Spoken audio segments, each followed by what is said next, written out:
लेकिन आज इतना अजनबीपन क्यों लग रहा है? आज अयान मुझे इतना अलग अलग सा क्यों लग रहा है? मेरी सालों की मोहब्बत एक रात में इतनी पराई हो गई। काश काश कभी तुम मेरे दिल की बात जान पाते। कुछ कहा तुमने? नहीं, कुछ भी नहीं।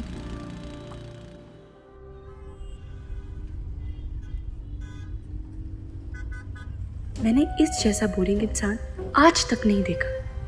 एक बार भी मेरी तारीफ नहीं की, एक बार भी मेरी तरफ प्यार से देखा तक नहीं। बस उसूल उसूल उसूल। अचार डालूंगी इन असूलों का।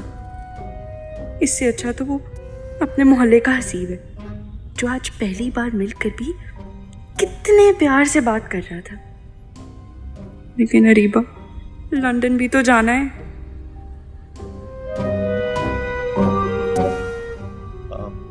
क्या हुआ, आपका मूड ऑफ लग रहा है? अरे नहीं, ऐसी कोई बात नहीं है। आप गाड़ी में म्यूजिक नहीं सुनते? आपको म्यूजिक सुनना था तो पहले बोल देना, मैं आपको अपनी पसंद का म्यूजिक सुनाता। ये मुझे बहुत पसंद।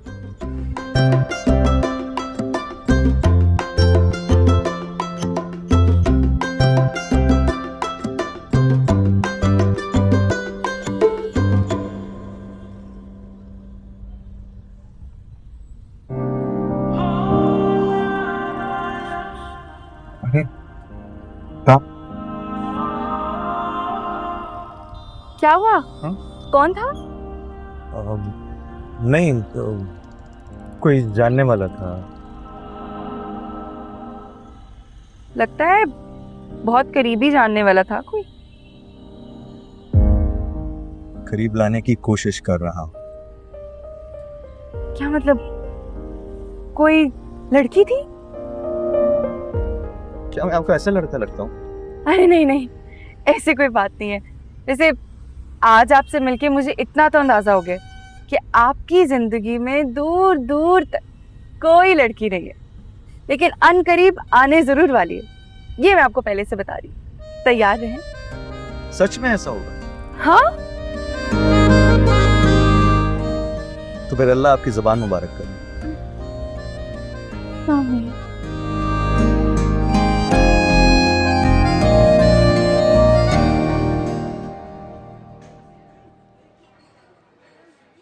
अयान, तुम्हें पता है मैंने तुम्हारा नंबर डायल करके काट दिया था। वो क्यों? मुझे लगा कि तुम मना कर दोगे। लेकिन तुम्हें ऐसा क्यों लगा? क्योंकि अब तुम किसी और की अमानत बन चुकी। मुझे लगा तुम्हें मुझे बाइक पे पीछे बिठाना अच्छा नहीं लगेगा। ओ, तो तुम जानती हो।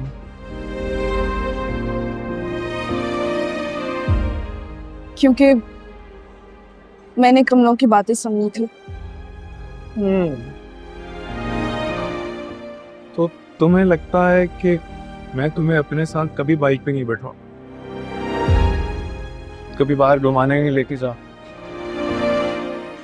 अभी तुम मेरी कजन हो, बिल्कुल वैसे जैसे अरीबा, और हम दोनों ने बचपन एक साथ गुजारा है। मुश्किल वक्त में एक दूसरे का साथी बने, दुख दर्द बांटा एक दूसरे के साथ। अभी तुमने बचपन में अपनी अम्मी को और मैंने अपने अब्बू को खो दिया था। फर्क सिर्फ इतना है कि अरीबा मेरी कजन होने के साथ साथ मेरी मोहब्बत भी है, लेकिन इसका यह हरगिज़ मतलब नहीं कि मेरे और तुम्हारे कजन के रिश्ते में या हमारी दोस्ती में कोई फर्क आ जाए। लेकिन मुझे लगता है कि अनीबा को शायद अब अच्छा ना रखे। इस तरह हमारा घूमना, हमारा बातें करना, उसे एतराज हुआ तो? वो क्यों करेगी एतराज? वो तुम्हारी बहन है, तुम्हें और मुझे बहुत अच्छी तरह जानती है। उससे कभी कोई एतराज नहीं होगा।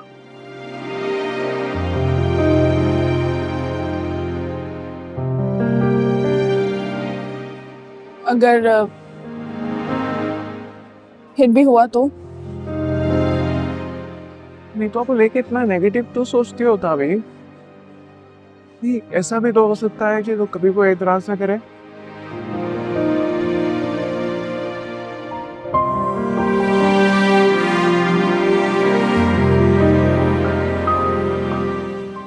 मुझे लगता है कि अब हमें चलना चाहिए, काफी देर हो गई है। चलते हैं।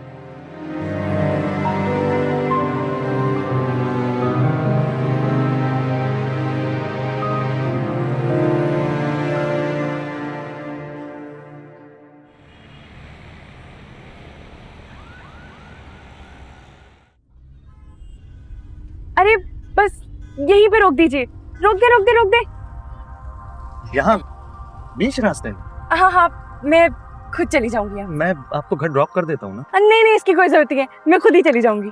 हैरत है, इसी जगह पे पहले भी किसी ने रुकवाया था और यही जवाब दिया था। किसे ड्रॉप किया था? अब वो था कोई जानने वाला। ओह अच्छा अच्छा, फिर मैं चलती हूँ, बाकी बातें कॉल पे करेंगे, ठीक है? खुदा हाफिज। खुदा हाफिज। ये मैं खोल देता हूँ।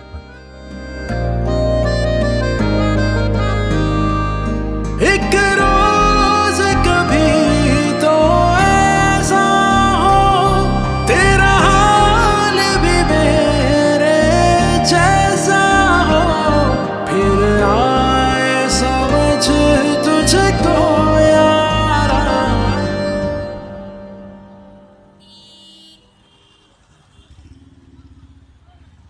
कितनी गर्मी।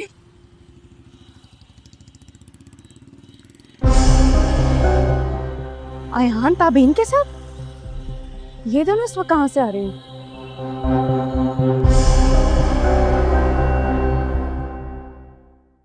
मनहूस आज कहाँ गई है? अभी तक घर नहीं आई, शाम होने को है। जगह वक्त है घर आने का? कहाँ थे तुम? शाम होने को है। यूनिवर्सिटी तो दिन में होती है ना तुम्हारी? जी जी अम्मी, यूनिवर्सिटी तो दिन में ही लगती है, लेकिन प्रोजेक्ट के लिए आज मुझे बाहर जाना पड़ा। बता कर नहीं जा सकती थी? तो अम्मी, मैं आपके कमरे में आई थी लेकिन आप सो रही थी, मैं पुप्पो को बता के चली गई थी। हर बात का बहाना है तुम्हारे पास। बहाने बनाना तो कोई तुमसे सीखे। अगर बाहर जाना ही था तो मुझे साथ ले जाती।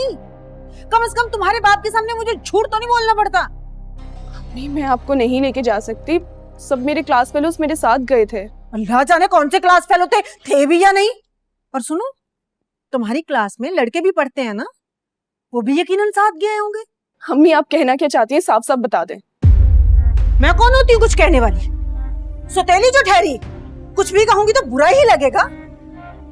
जहर उगलने के सिवा कभी कुछ कहकर तो देखें, जान हथेली पर रख कर दे दूंगी आपको।